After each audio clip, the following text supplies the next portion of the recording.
Hey everybody, welcome to part 2 of my 3-part series of AI in supply chain and manufacturing. In this section is going to be the practicum of where are people actually using artificial intelligence in manufacturing and supply chain to save themselves time and money. And I have got a slew of different examples. We are not going to have time to walk through all of them because I want to spend some time talking with you about how you can apply it directly to your life. I've had a lot of conversations with people about their application of AI, and I have found that there is a lot of meat on the bone of what is currently available, whether your company uses ChatGPT, Claude, Gemini, Copilot, Grok, anything under the sun. So we're going to go through some examples, then we're going to make it very practical for you, and let's go ahead and dive into that.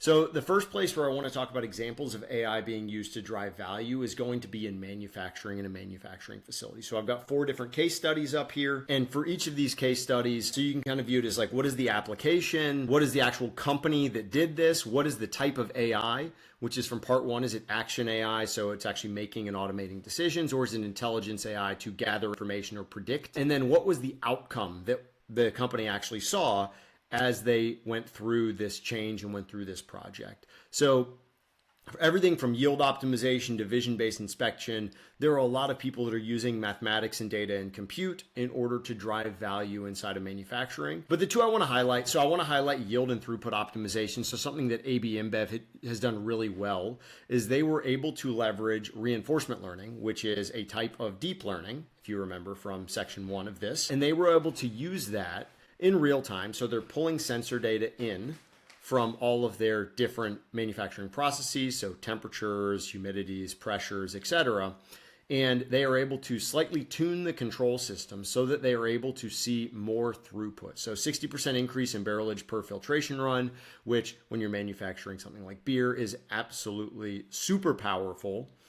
And they were able to do this just by measuring these things constantly and then leveraging the AI to actually modify the controls ever so slightly to maximize yield. And so this is something just about any manufacturing process you run. If it is a line-based manufacturing system, there is application to be able to do this for your facilities. The next one I want to highlight is vision-based inspection. These types of algorithms and deep learning algorithms have been around for a while. Everybody has them on their iPhone or Android at this point, but we've hit the point where Nestle was able to go from 85% to 99+% defect detection in their manufacturing line. So you're doing this at high speeds. You have high fidelity cameras or high resolution cameras that are actually running and taking these pictures and videos, and it's looking frame by frame and determining, are there any defects in these products?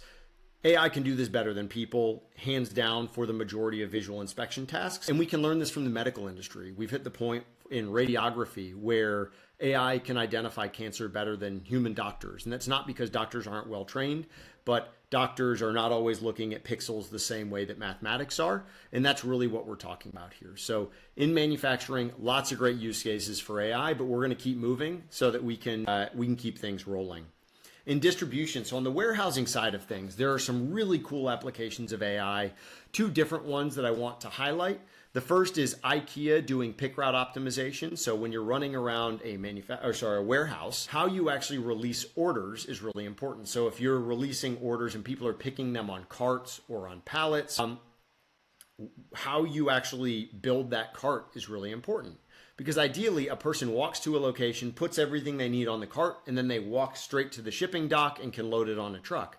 But people order different things. And so how you actually decide what is put on which cart, how you are routing people through the facility. So this pick route optimization, this trip batching inside of the facility can result, if you do it well, in significant reduction in pick times and a significant reduction in overall travel through the operation, which is a lot of the time that you actually spend on the floor. That's a really good use case for a lot of retail fulfillment operations. Very common, lots of good mathematics behind that one. Happy to talk further with anybody interested.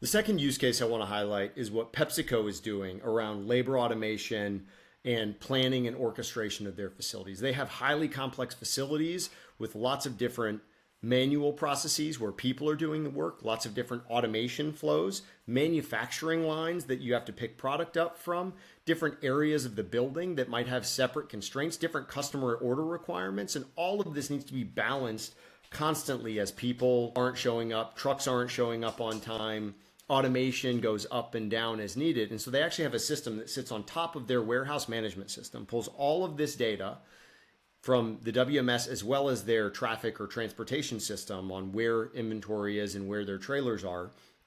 And it is constantly providing this perfect playbook of exactly when the site needs to execute on what work at what time, how many people they need, where they need to be, how long it is going to take, where there is operational risk, and how well they are utilizing all of their different resources across their facility and where they're constrained. So they have this system that is constantly helping them make better decisions in and around their facility, not just providing the data, but actually automating that in some of their facilities so that they are always running the right way as Frito-Lay wants their operations to go.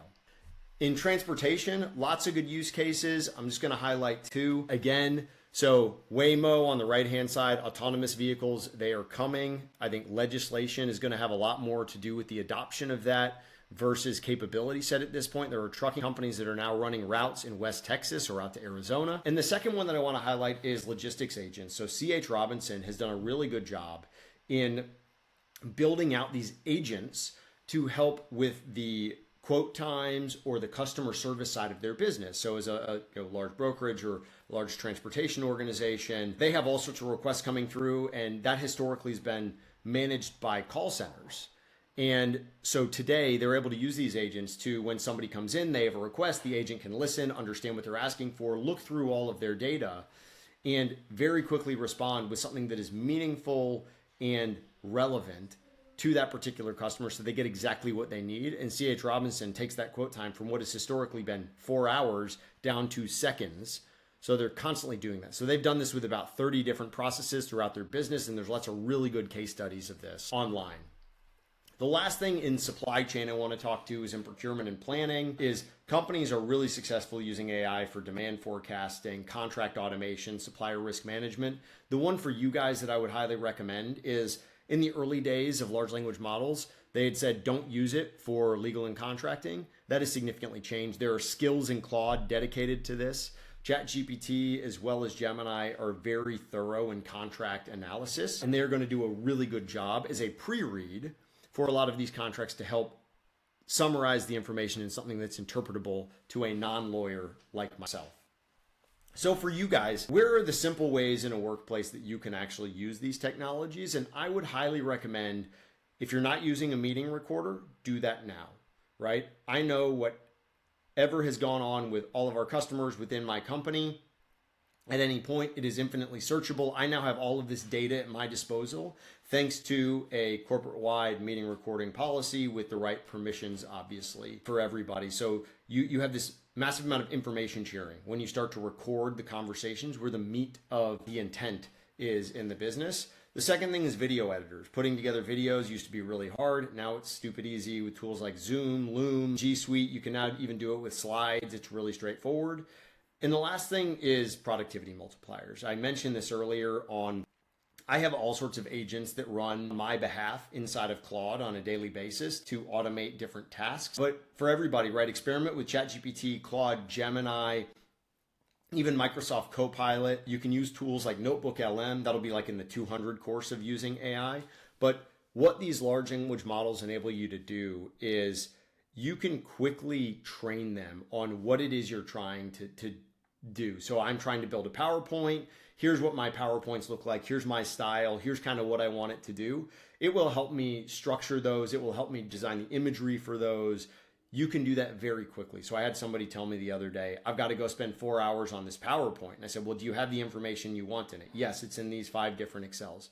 Do you know what you want to say on all of these slides? Yes. Well, then why does it take you 4 hours? Well, because I have to go and figure through that and then make sure every slide looks perfect, and you're sitting there tweaking individual knobs, move this arrow here and change this text there.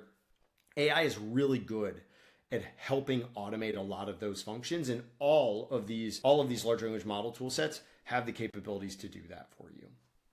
So inside of the workday, I kind of bucket AI in 3 different areas. where I use it personally, and I would highly recommend everybody else to use it. So the first is the intake and synthesis side of things, which is, can I understand what happened in a meeting? Can I read a massive document and get a summary? Can I search through all of the context of the business, right? Our CRM, our customer issue log. Can I look through all of the development tasks in one? And then the last piece is like jargon translation. So if I get something that is highly technical from our team of PhDs that are writing optimization algorithms, and I need to understand, and explain like I'm 5-way, AI is able to do that really effectively for me. And that's synthesizing information in bytes that I can consume.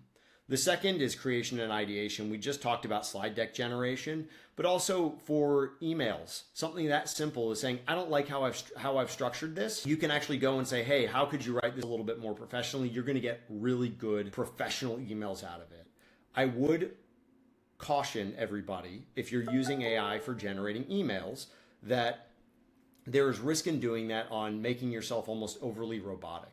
So if you have AI write your emails, take another pass through, and then make it a little bit more human. That human touch is absolutely critical, and I would highly emphasize that that's going to be the thing that separates us from the machines in 5 to 10 years, right? We don't want my agent emailing your agent going back and forth. The intent is we need to make some decisions and move forward. So if you're using it for tone adjustment, just be cautious that you don't overuse it and you still keep some shred of humanity in there. On the automation and analysis, the execution side, if you haven't explored using AI to help you with Excel formulas, it is one of the coolest things. And it's, in the same way that my dog and his need to go to the vet for emergency surgery was kind of my eye-opening moment on the capability of these tool sets.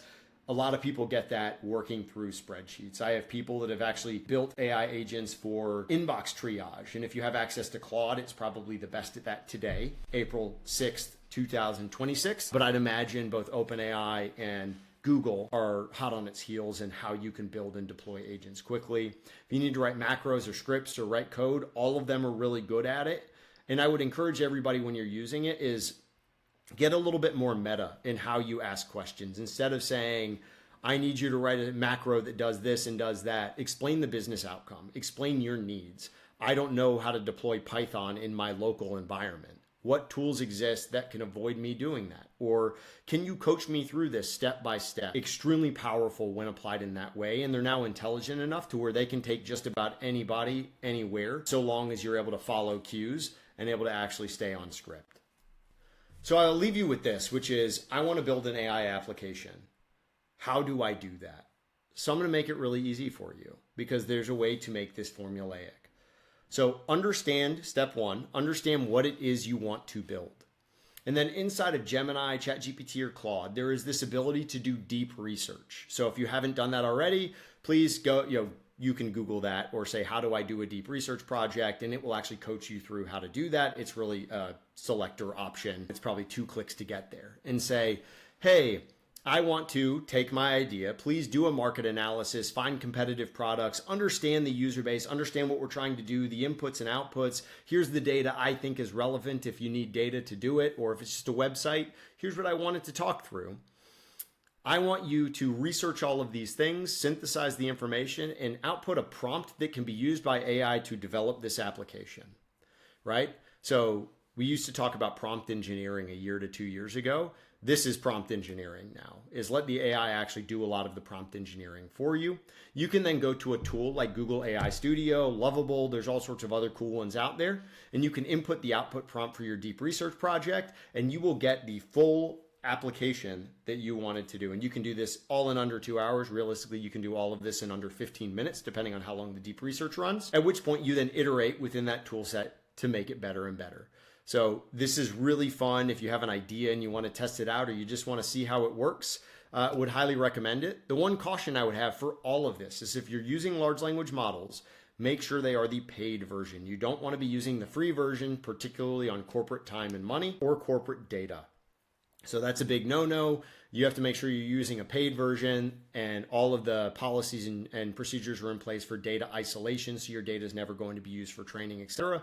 And it is in compliance with what your IT policy says. Transparently, most IT policies are still pretty archaic because they're trying to understand how to use these tool sets. And right now it's the firewall approach, right? Don't use it unless I tell you you can use it. That's going to change. The world's going to get a better understanding of the right way to plug these in, the right way to work with companies that can help you do that. But for now, make sure you're doing everything in a compliant way, particularly if you're doing it at work. Okay. Thank you all. That was my crash course on application of AI and how you can get started for part 2. For part 3, we're actually going to talk about how to roll this out in the wild and what projects look like, how to think about them from a success as well as a failure perspective. And we'll knock through that next time. Hope everybody has a wonderful day.